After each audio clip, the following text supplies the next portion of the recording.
Ya pemirsa, suhu politik Partai Golkar memanas jelang Munas.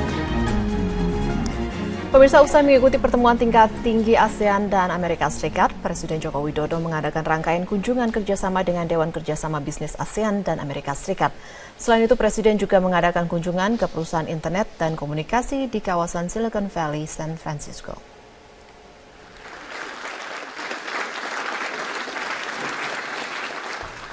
Presiden menjadi pembicara di Forum Dewan Kerjasama Bisnis ASEAN dan Amerika Serikat.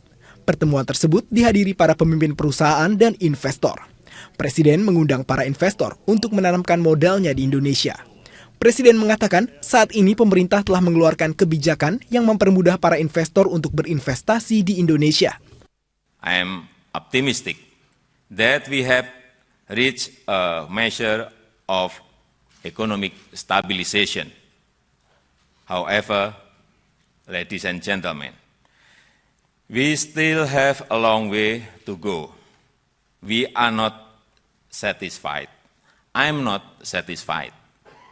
Our investment climate is still not conducive enough.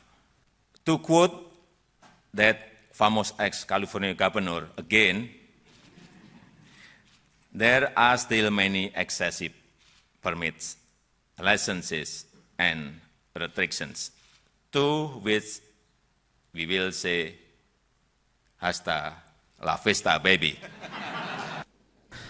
Usai menemui para investor, Presiden Joko Widodo melanjutkan kunjungannya ke kantor Google dan Facebook.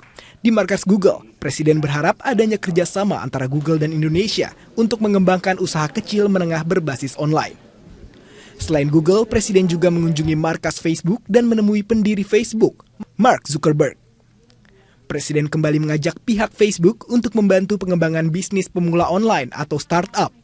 Indonesia menargetkan pertumbuhan 100.000 startup baru atau pengusaha online di tahun 2020 mendatang.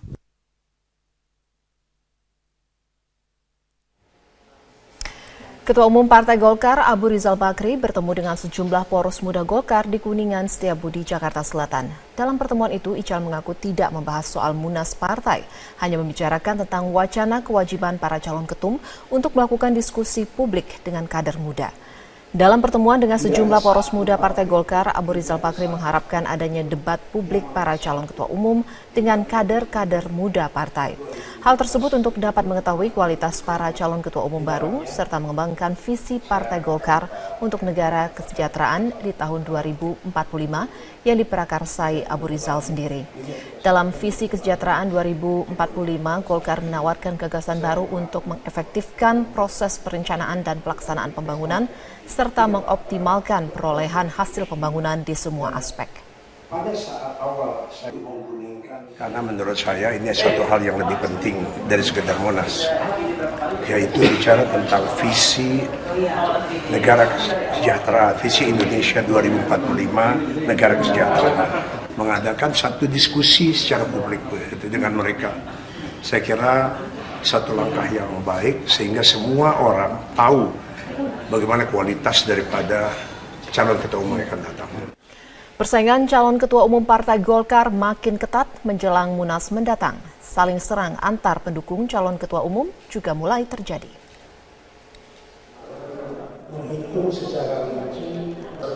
Waktu pelaksanaan musyawarah nasional Partai Golkar belum diputuskan. Namun, sejumlah nama bakal calon ketua umum telah muncul. Antara lain, Ade Komarudin, Setia Novanto, Idrus Marham, dan Mahyudin. Meski belum resmi menjadi calon ketua umum, masing-masing pendukung calon mulai saling serang. Ade Komarudin misalnya, digoyang dengan isu tak boleh mencalonkan sebagai ketua umum karena telah berkomitmen menjadi ketua DPR. Sedangkan Setia Novanto diserang dengan kasus hukum papa minta saham yang kini ditangani Kejaksaan Agung.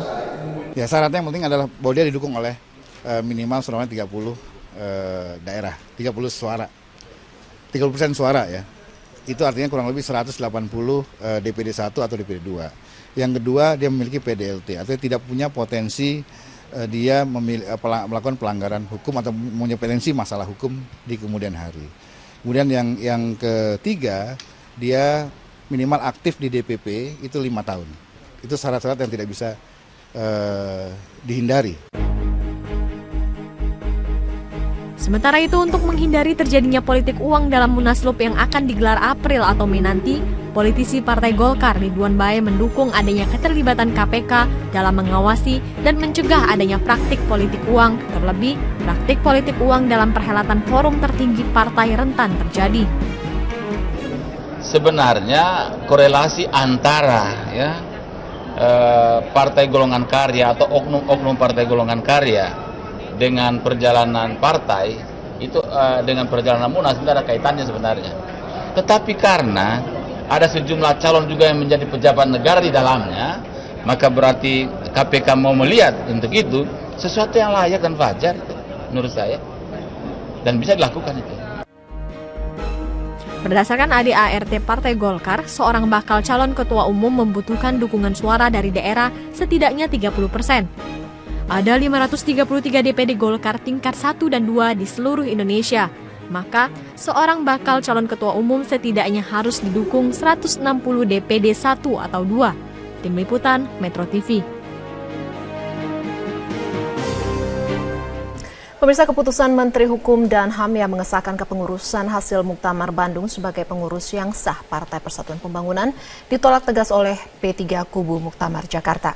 Padahal pemerintah meyakini keputusan yang dikeluarkan itu adalah solusi untuk menyelesaikan konflik internal partai berlambang Ka'bah tersebut.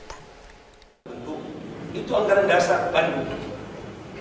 Pengesahan kembali kepengurusan Partai Persatuan Pembangunan hasil Muktamar Bandung ternyata tak disambut positif oleh kepengurusan P3 hasil Munas Jakarta. Reaksi keras penolakan atas keputusan tersebut langsung dilontarkan oleh sejumlah pengurus P3 Kubu Muktamar Jakarta saat menggelar konferensi pers di kantor P3 Jakarta Pusat pada Rabu malam. Atas SK Menkumham itu, P3 versi Muktamar Jakarta dalam waktu dekat ini berencana akan segera mengajukan gugatan di Pengadilan Tinggi Tata Usaha Negara. Sekjen P3 versi Muktamar Jakarta, Dimyati Natakusuma menganggap Menkumham telah menabrak aturan perundang-undangan dan melanggar konstitusi tentang partai politik. Pasalnya, keputusan yang sah menurut Dimyati adalah keputusan Mahkamah Agung yang mengesahkan kepengurusan Muktamar Jakarta. Bahwa pegangan kami adalah putusan Mahkamah Agung. Kalau ada putusan-putusan lain seperti putusan Kemenkumham, silakan saja. Mana yang lebih kuat? Tapi kami tetap, karena tidak mau ribut, kami akan gugat lagi ke meja hijau. Kami sudah bertanding dengan Menkumham di meja hijau, baik di PT UN Jakarta, tingkat banding maupun kasasi dengan Menteri Hukum dan HAM Yasona Lawli. Dan harusnya sportif, kalah di meja hijau, harusnya menyerahkan atau mengesahkan, menerima kekalahan, tidak lantas terus mencari alasan. Menteri Hukum dan HAM Yasona juga menyatakan keberatan dengan keputusan Mahkamah Agung yang mengesahkan kepengurusan Muktamar Jakarta tanpa mengakui peristiwa atau jalannya Muktamar Jakarta itu sendiri. Menurut Yasona, apa yang diputuskan pemerintah adalah solusi untuk menyelesaikan konflik internal partai yang terjadi hampir 1 tahun ini. Yang dikabulkan oleh Mahkamah Agung ditolak sebagian, termasuk ditolak adalah pengesahan Muktamar Jakarta. Yang disahkan kepengurusannya, muktamarnya tidak dikabulkan, pengesahan muktamarnya tidak dikabulkan. Ini kan agak rancu. Yang berikutnya diminta dibatalkan kepengurusan Surabaya, tidak dikabulkan. Yang dikabulkan adalah menyatakan kepengurusannya tidak sah. Keputusan yang diambil pemerintah dalam kasus P3 ini sama dengan yang dilakukan terhadap Partai Golkar pada 28 Januari lalu. Saat itu, Menkumham juga kembali mengaktifkan kepengurusan Munas Riau 2009 yang berakhir pada 2015. Menyusul keputusan tersebut, kepengurusan hasil Munas Riau akan menggelar Munas pada April atau Mei ini. Tim Liputan, Metro TV. Ya pemirsa, kita akan jeda dulu, kami masih akan Pemirsa, Google akan membantu melatih 100.000 pengembang aplikasi mobile di Indonesia hingga tahun 2020. Hal ini diumumkan saat pertemuan antara CEO Google Sundar Pichai dan Presiden Indonesia Joko Widodo di California, Amerika Serikat pada Rabu siang waktu setempat. Google akan mengadakan kursus pengembangan keterampilan melalui perguruan tinggi online maupun kelompok belajar di seluruh Indonesia. Selama 4 tahun ke depan, Google akan bermitra dengan perguruan tinggi untuk menerapkan kurikulum pengembangan aplikasi yang berkualitas tinggi. Selain itu, Google saat ini tengah menerjemahkan semua fitur kursus online ke dalam bahasa Indonesia agar memudahkan calon pengembang di Indonesia untuk berkarya. Komunitas studi Google yang dikenal dengan nama Indonesia Android Academy juga akan didirikan di 5 kota besar seperti Bandung, Jakarta, Semarang, Surabaya, dan Yogyakarta.